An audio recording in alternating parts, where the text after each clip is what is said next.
Ya, baik, selamat siang mahasiswa sekalian. Jumpa lagi bersama saya di kuliah kimia. Dan kali ini adalah pertemuan yang ke-10. Jadi pada pertemuan ke-10 kali ini kita masih membahas tentang kinetika kimia. Jadi karena bahasannya sangat banyak, jadi kita butuh 2 pertemuan untuk membahas masalah kinetika kimia.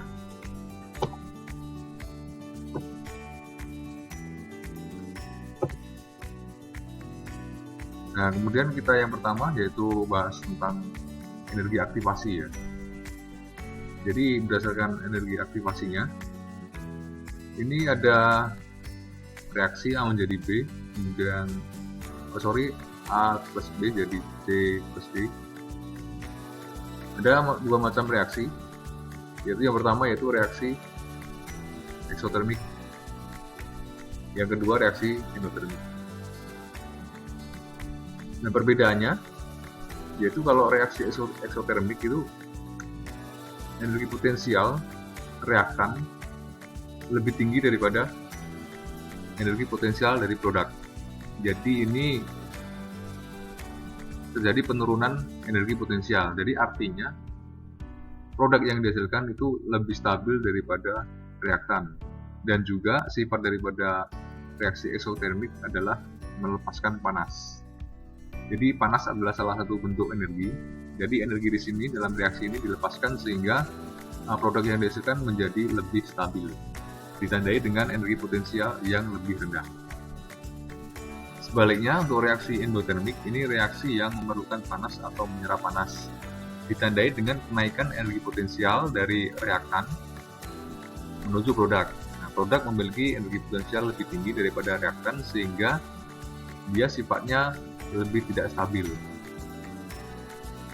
Seperti itu ya. Nah, energi aktivasi sendiri yaitu energi minimum yang diperlukan untuk terjadinya suatu reaksi. Nah, ini energi aktivasinya ya.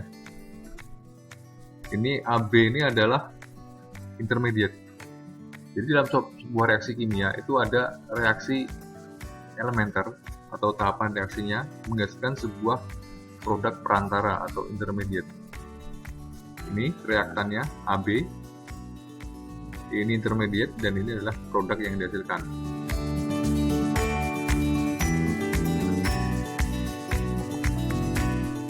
Nah, dalam kinetika kimia berhubungan dengan energi aktivasi dan juga temperatur, kita mengenal adanya persamaan Arrhenius. Persamaan Arrhenius yaitu K, ini konstanta kecepatan reaksi ya, A E min EA per RT. A ini faktor tumbukan, eksponensial min EA energi aktivasi, R konstanta gas ya, kemudian T itu suhu mutlak atau temperatur absolut dalam Kelvin. Nah, kemudian dari persamaan ini kita integrasikan ya, seperti yang kemarin di pertemuan ke-9 ada integrasi untuk order reaksi, ini juga ada integrasi untuk persamaan Arrhenius sehingga nanti dapat diplotkan di garis ataupun sumbu X dan Y dalam sumbu kartesian. Nah, ini dilenkan semua ya, ini len K sama dengan len A min len E pangkat min EA per RT. Kalau len E pangkat X itu artinya sama dengan X. Kalau di integralkan ya. Sorry kalau di len saja dibikin len ya. Ini len K masih. Len K, len A. Nah, ini dilenkan ini hasilnya ini. Ya, di sini ya. Min EA per RT. Nah, kita perhatikan ini, persamaan ini adalah persamaan linear. Ini Y-nya, len K sebagai Y. Ini M-nya, kemiringannya, min EA per R. Kemiringan. Jadi kalau kita ketahui data di grafik, kita bikin grafik, kemudian kita hitung kemiringannya, slope-nya, M-nya, nanti akan ketemu energi aktivasinya berapa. Karena R ini kan sudah diketahui ya, 8,13 sekian ya untuk konstanta gasnya. Kemudian ini suhunya juga, ini Ini X sebagai X ya. Jadi ini Y, ln K itu Y, X-nya itu seperti. Nah, ini interceptnya ln A. Jadi kalau dalam percobaan hasil penelitian itu pasti ketemu dengan yang namanya plot sumbu X dan sumbu Y. Jadi kita bisa cari tahu masing-masing parameter tersebut dengan bantuan grafik.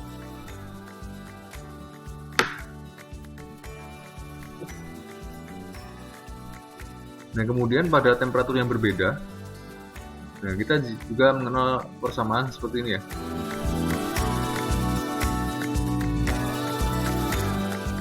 Nah, kalau temperatur berbeda, otomatis K-nya juga berbeda. Nah, kemarin kalau pertemuan 9 itu kayaknya sebenarnya tetap kalau untuk temperatur yang sama. Nanti kalau ini karena ada pengaruhnya dengan temperatur, karena tadi ada reaksi eksotermik dan endotermik, jadi temperatur berpengaruh terhadap K ya. Jadi ini ya, hubungannya seperti ini. Ini sama, ini tinggal di bagian ya, T2 kali T1. Bilang sama penyebut ya, gampang ya. Nah, untuk reaksi kimia tadi setelah saya sebut di depan tadi ada reaksi elementer. Tahap-tahapan elementer itu menghasilkan sebuah produk intermediate yang pada akhirnya nanti itu akan bereaksi menjadi sebuah produk. Contohnya ini, reaksi antara NO dengan O2 menjadi NO2. Nah, ternyata reaksi ini menghasilkan produk intermediate N2O2 yang terdeteksi dalam reaksi. Ini adalah tahap-tahap reaksinya atau reaksi elementernya. Nah, kemudian reaksi akhirnya, overall-nya, reaksi secara keseluruhan seperti ini. Jadi semua reaksi kimia itu pasti ada tahap-tahapannya. Pasti menggunakan tahapan reaksi yang disebut reaksi elementer. Ini adalah salah satu bentuk penulisan mekanisme reaksi. Nah, tadi setelah saya sebutkan juga intermediate ya. Nah, ini kalau misalnya hasil akhir reaksi ini hilang ya, intermediate-nya itu hilang. Dia terbentuk selama reaksi elementer, tapi produknya ini nanti nggak terbentuk ya. Ini jadi reaksi elementer tahap pertama itu membentuk intermediate. Ya, kemudian reaksi elementer yang kedua itu intermediate digunakan sebagai produk. Nah, secara overall dia hilang, ini saling menghilangkan ya. Ini sama ini hilang.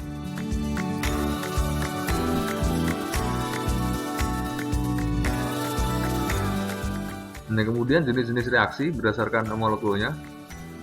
Ini ada reaksi unimolekuler, bimolekuler, dan termolekuler ya. Untuk satu molekul ini unimolekuler, dua molekul ya bimolekuler, dan untuk yang 3 molekul termolekuler. Nah, contohnya ini ya. Ini reaktan A jadi produk karena unimolekuler. Nah, kemarin kita telah bahas kemarin di pertemuan ke-9, laju reaksinya seperti ini. Ini reaksi orde 1. Ya kan? Kemudian untuk bimolekuler A jadi B. Kemudian yang bimolekuler A tambah B jadi produk. Untuk bimolekuler juga A tambah A jadi produk, jadi 2A ya. Ini reaksi orde 2. Ini reaksi orde 2 juga, bimolekuler.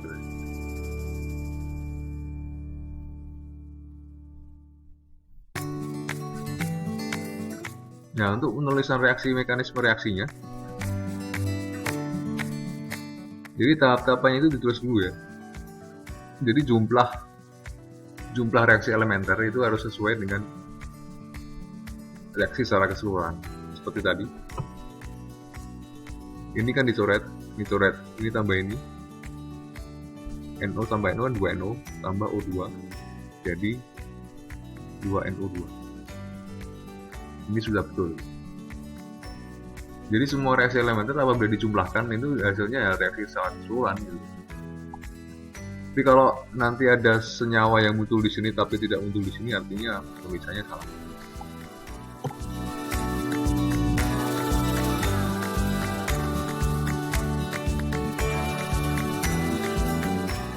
Kemudian untuk laju reaksinya ya dipredisikan sama dengan hukum laju yang kemarin telah kita bahas.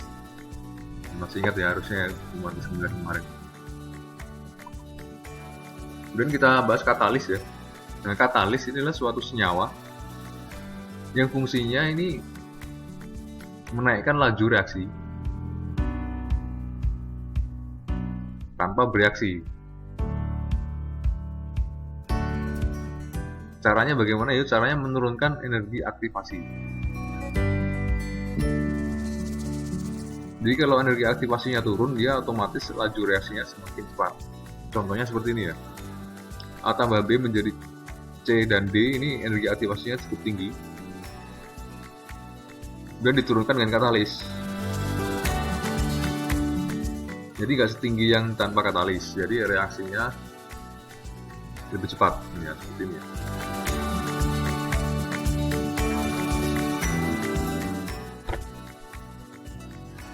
Ini energi aktivasinya turun, nah konstanta laju reaksinya juga akan semakin tinggi.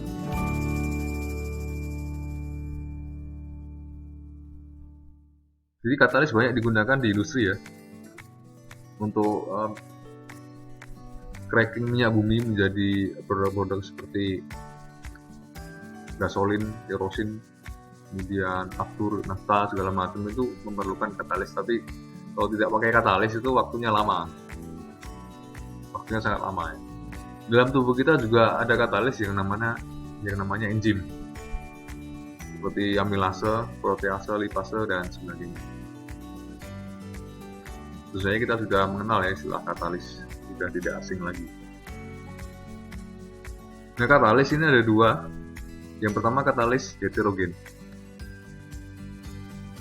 Artinya katalis yang fasenya sama dengan zat reaktannya. Jadi katalis heterogen, saya ulangi ya, katalis heterogen itu fase katalisnya itu berbeda dengan fase reaktan, berbeda ya. Jadi saya salah. Contohnya kalau misalnya katalisnya padat dalam bentuk butiran atau serbuk dan reaktannya dalam bentuk cairan atau gas, itu disebut dengan katalis heterogen. Ini adalah contoh proses-proses di pabrik dan menggunakan katalis ya. Ada sintesis amonia, sebuah proses untuk produksi asam nitrat, kemudian di catalytic converter yang ada dalam mobil. Nah, untuk katalis homogen ini fasenya sama dengan fase reaktannya, yang biasanya itu cairan ya, contohnya katalis asam dan katalis basa.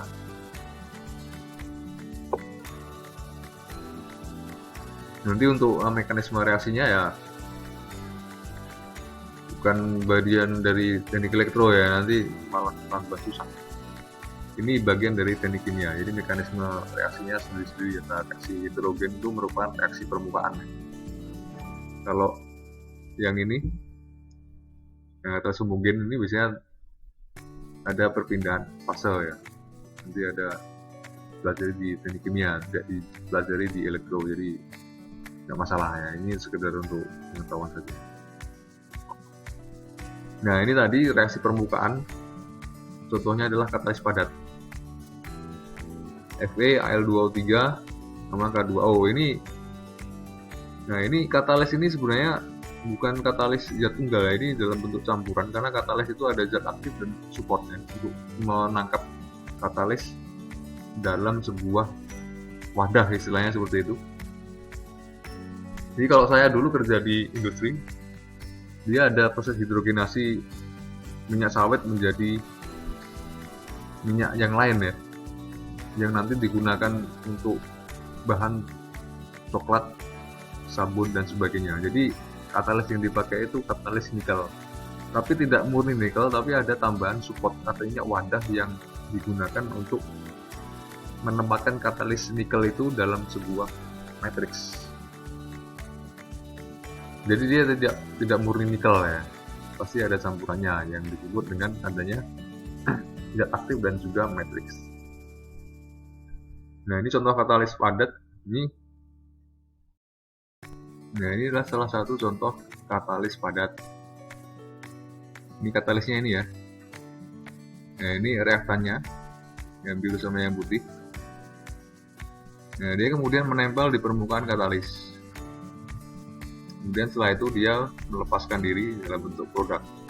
Jadi katalisnya tetap tinggal. Jadi katalis itu bisa digunakan berkali-kali ya. Jadi mungkin efektivitasnya berkurang, tapi bisa digunakan juga untuk berkali-kali.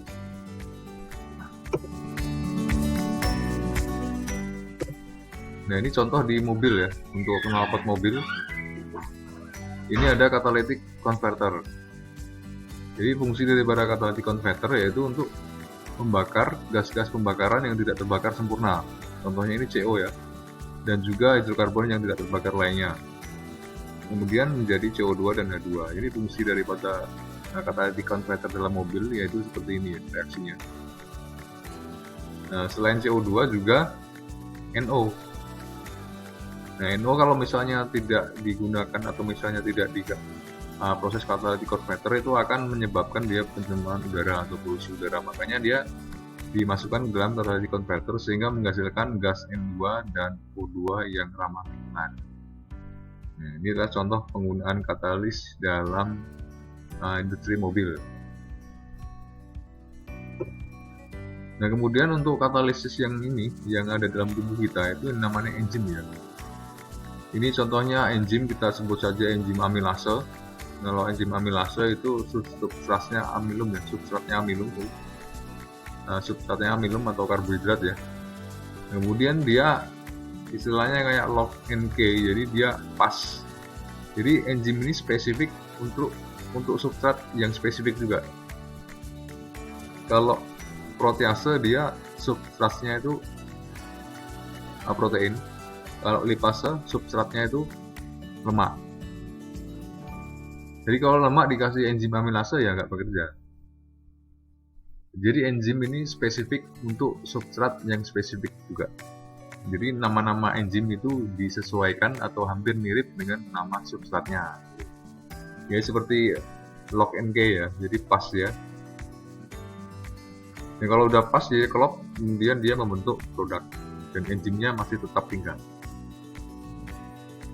Enzim mempengaruhi pada proses reaksi, tapi di akhir reaksi dia melepaskan sendiri. Artinya tidak ikut sebagai produk. Nah, produknya ini.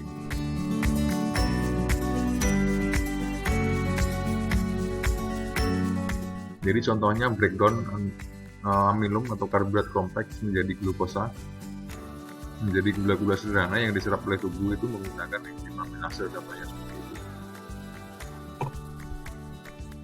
Nah, ini contohnya ikatan glukosa menjadi heksokinase. Ya, ini substratnya ya, jadi nempel di sini. Kemudian nanti keluar menjadi produk yang lain seperti itu. Nah, untuk katalisis enzim ini mekanisme reaksinya seperti ini ya. E itu enzim, S substrat, membentuk kompleks substrat dan enzim seperti gambar tadi. Seperti ini. Ini enzim, substrat dan enzim. Ini ya. Kemudian enzim kompleks, enzim dan substrat itu berpisah menjadi enzim dan produk. Nah, laju reaksinya dalam tinjuannya produk itu delta P dibagi delta T. Dan kalau tinjuan secara ini reaktan itu K laju reaksinya, konsentrasi enzim dan substrat. Nah, ini adalah contoh reaksi dalam tubuh kita atau reaksi secara biologis. Ini kalau dipelajari di biologi dan bioteknologi, mikrobiologi, ini namanya persamaan Michaelis-Menten kalau di mikrobiologi. Ya, ini untuk tambahan aja. Ya, habis ya. Jadi cukup sekian untuk kuliah kinetika kimia. Kemudian nanti minggu depan kita ganti bahasan ya. Jadi cukup sekian dari saya. Terima kasih. Selamat siang dan sampai jumpa lagi.